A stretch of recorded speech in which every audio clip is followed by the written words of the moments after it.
C'est un échantillon représentatif de tous les ordres religieux visités par Lambert Noël Mata et Guy-Patrick Aubion, accompagnés des techniciens du COPIL. Un plan d'adaptabilité nous a été soumis et ce plan d'adaptabilité, nous l'avons pris dans tout son contexte, c'est-à-dire en ce qui concerne les aspects organisationnels. Sur le protocole d'entrée, il y a des allées, comme vous avez constaté, avec des marquages au sol. Les populations, donc le peuple, ne rentrera pas en vrac comme ça se faisait dans le passé. Ils prendront en compte les paramètres de distanciation sociale qui sont à respecter, voilà, d'1 mètre devant, derrière.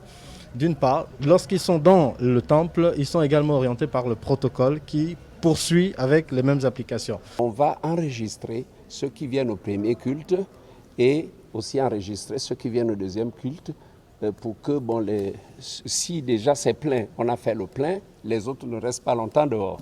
Donc en réclamant la réouverture des églises, nous avons déjà fait un travail interne.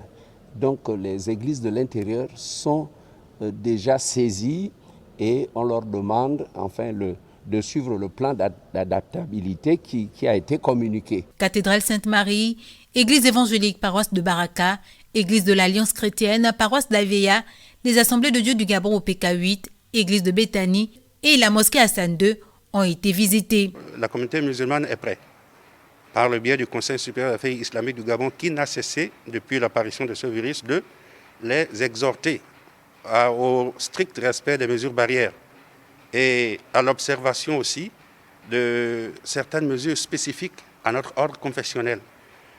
En matière de mesures, par exemple, excepté ces mesures barrières et autres, nous avons, par exemple, en ce qui nous concerne, cette spécificité que dans notre culte, nous nous prosternons.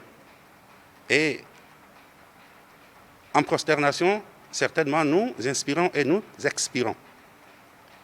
Ce qui exprime que certains frères musulmans ou sœurs peuvent laisser, par exemple, si ils sont atteints ou asymptomatiques, laisser par exemple ce virus sur le tapis. Nous avons alors exigé, c'est une spécificité qui nous est propre, nous avons exigé alors, avant l'entrée des mosquées lors de la réouverture, que chaque musulman, par exemple, se présente dans le lieu de culte avec un tapis qu'il aura à déposer au lieu déjà bien marqué, par respect de la distanciation de 1 mètre exigée par les experts dans ce domaine.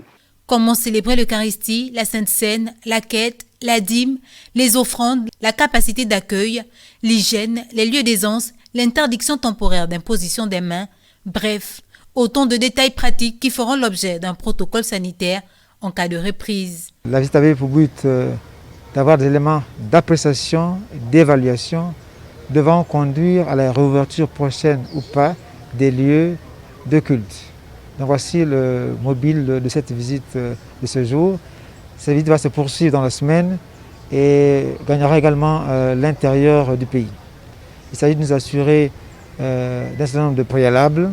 Les conclusions de ces visites vont être d'abord soumises au chef du gouvernement qui nous a mandatés et on envisagera dans les jours qui suivent la décision finale. Cette visite fait suite à la réunion de la commission interministérielle pour l'examen des conditions de réouverture progressive des lieux de culte.